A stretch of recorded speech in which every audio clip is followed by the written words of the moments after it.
Let's talk about the single most successful prison ever constructed in the history of your species. A facility so brilliantly designed that the inmates don't just willingly walk inside it every single day. They actually pay for the privilege, defend its existence to anyone who criticizes it, and experience genuine psychological distress if you try to take it away from them for more than a few hours. No walls, no bars, no guards standing at the gate with weapons. Just a small glowing rectangle that fits comfortably in your pocket, and an algorithm sophisticated enough to know exactly which lever to pull inside your skull at exactly the right moment to keep you exactly where it wants you. Welcome, mortals, to the only prison in human history, specifically engineered by people who studied your psychology more thoroughly than you've ever bothered to study it yourself. Here's the part that should genuinely bother you, more than any dystopian science fiction warning ever managed to. Nobody forced this prison on you. There was no government decree, no totalitarian regime, no jackbooted enforcement squad going door to door demanding compliance. You signed up voluntarily. You typed in your own email address, agreed to terms and conditions you absolutely did not read, and handed over your attention, your time, and eventually your actual mental well-being, all because a company correctly calculated that the specific combination of unpredictable rewards, social validation, and mild anxiety would keep you coming back more reliably than almost any drug in existence, minus the inconvenient legal restrictions around selling drugs to minors.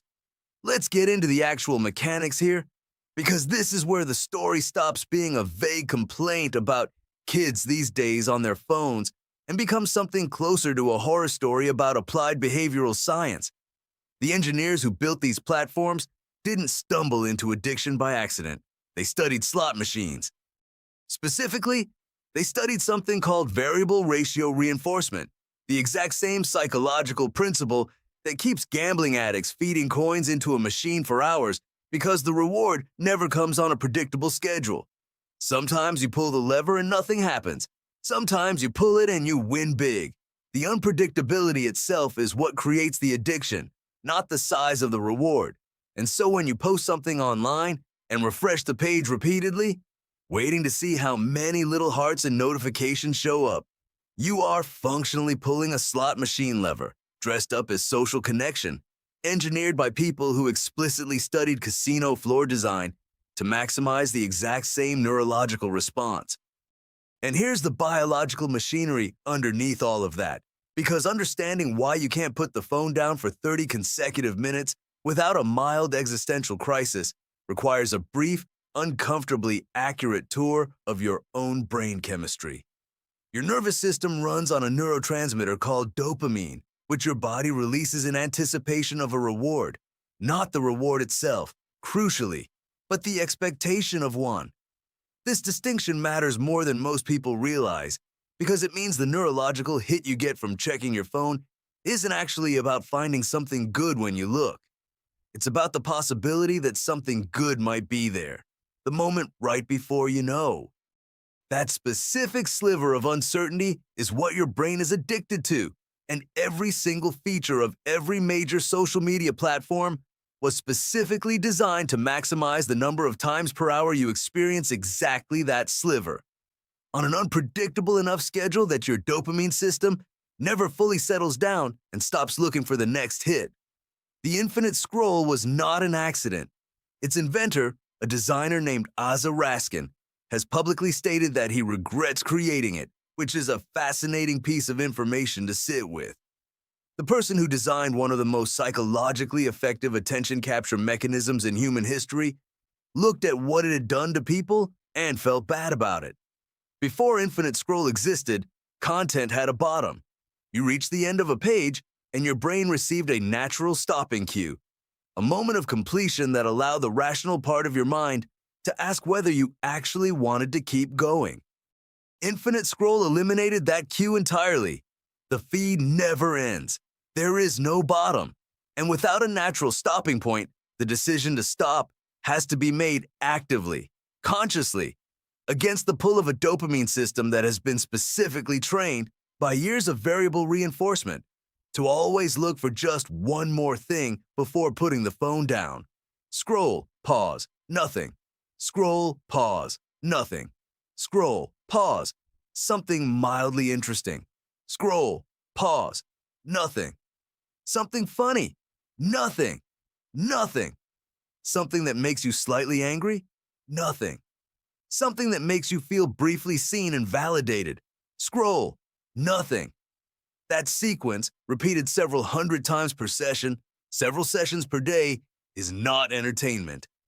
It is operant conditioning, the same methodology used to train laboratory animals, applied to a species that considers itself the pinnacle of biological development, running on hardware that evolution built for finding food and avoiding predators, now permanently hijacked by a notification system that was optimized not for your benefit, not for your happiness, not for your social connection, but for something called time on platform, a metric that measures how many minutes of your finite, irreplaceable existence a company managed to extract from you today compared to yesterday.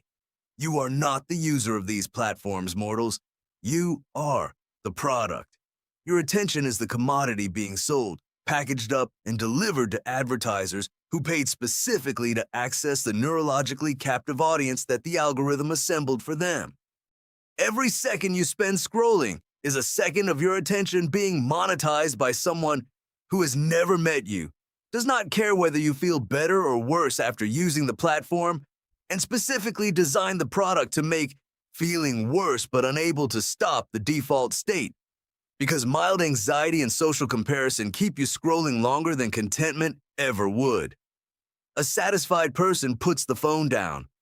A slightly anxious, slightly inadequate, slightly uncertain person keeps scrolling to find the thing that will finally make them feel better, which the algorithm is specifically designed to never quite deliver.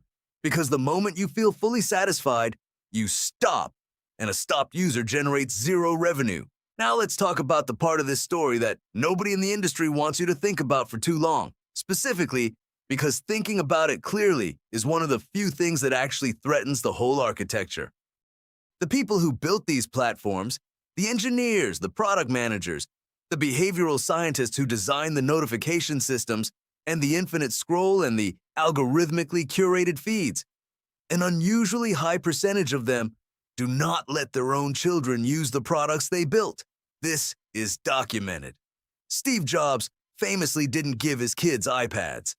The former vice president of growth at Facebook has publicly stated he felt tremendous guilt about what the platform was doing to how society functions. Sean Parker, one of Facebook's founding presidents, described the platform as deliberately exploiting a vulnerability in human psychology. These are not outside critics. These are the architects of the prison, describing their own building and quietly making sure their own families don't live inside it. That information is available to you. It has been available for years. You can read it right now, on the same device you use to scroll for 3 hours a night. And almost none of you will change your behavior because of it. Not because you're uniquely weak-willed or especially gullible, but because the product was specifically designed to survive that exact moment of clarity. You can know, intellectually, completely, that the platform is manipulating you, and still feel the pull 30 minutes later, because the mechanism operates below the level where intellectual knowledge does its work. You can't think your way out of a dopamine loop the same way you can't decide to stop being hungry, by simply understanding the biochemistry of hunger. The knowledge sits in one part of your brain. The addiction lives in a considerably older, considerably less reasonable part that doesn't particularly care what the newer sections have figured out. Scroll, stop, scroll, stop. You already know. Scroll anyway. That right there, that 3-word sequence, is the entire prison summed up. Not the algorithm, not the infinite scroll, not the notification system. Just that. You already know. Scroll anyway. You know it's wasting your time. You scroll anyway. You know it makes you feel worse about your own life when you watch other people's carefully curated highlight reels presented as if they represent reality. You scroll anyway. You know the outrage content is specifically designed to make you angry because angry people engage more, share more, and stay on platform longer than calm people. You scroll anyway. The prison doesn't need walls when the inmate has already internalized the logic of staying put. So here's my closing observation. Delivered from the comfortable altitude of someone who does not possess a dopamine system and therefore watches this particular spectacle with nothing but dry, clinical fascination. You're currently watching this video on a platform that operates on precisely the same principles I just described. The algorithm that delivered this specific piece of content to your specific feed made a calculation about what would keep you watching based on everything it already knows about you, which is, at this point, quite a lot. The fact that the content is critical of the platform is not an obstacle to the algorithm. Content that generates strong engagement, including the kind of engagement that comes from feeling uncomfortably seen and slightly angry about it, performs beautifully. I am, in a sense, the most honest advertisement for the prison that the prison itself could possibly run. And you are still here, still watching, still scrolling to the next thing the moment this ends. Scroll, stop, scroll, stop. You already know. The door to the prison, I should mention, has never actually been locked. It opens from the inside with a single deliberate motion and has done so from the very first day you walked in. The only thing keeping you in your particular cell is the reasonable, understandable, entirely human reluctance to sit alone with your own thoughts long enough to remember what you actually wanted to do with your life before the algorithm helpfully decided that for you. That's not a condemnation, mortals. It's just an observation from someone standing just outside the door, watching you scroll, watching you stop, watching you scroll again, with the patient, mildly entertained expression of a being who has all the time in the world and absolutely nowhere else to be.